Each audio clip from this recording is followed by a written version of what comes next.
ব্যবস্থাকে মাইনাস করে পয়গম্বর আরবি মুহাম্মদ সাল্লাল্লাহু আলাইহি ওয়াসাল্লামের দেখানো রাষ্ট্র ব্যবস্থায় রাষ্ট্র পরিচালনা করতে পারি, ইনশাআল্লাহ অদূর ভবিষ্যতে গোটা বিশ্বের মধ্যে শান্তি, সম্প্রীতি এবং ইনসাফের সূর্য উদিত হবে, এটা তার চাইতে বেশি নিশ্চিত।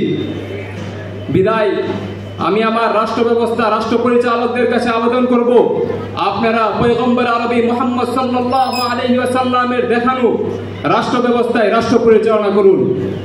আগামীর 52 বছর বাংলাদেশে আমরা দেখেছি, যখন এই রক্ত দেওয়ার প্রয়োজন হয়েছে, আমাদের ইসলাম প্রিয় তাওহীদি জনতা রক্ত দিয়েছেন, কিন্তু আমাদের মাথার উপর কাঁঠাল খেয়েছে আরেক জামাত। বিদায় এবারের 24-এর গণ অভ্যুত্থান, এখানে কোনো বাম রাম কোনো শাহবাগী রক্ত দেয় নাই। বিদায় আগামীর বাংলাদেশের মাঝে রাষ্ট্রীয় ক্ষমতায় আমরা ইসলামকে দেখতে চাই ইনশাআল্লাহ।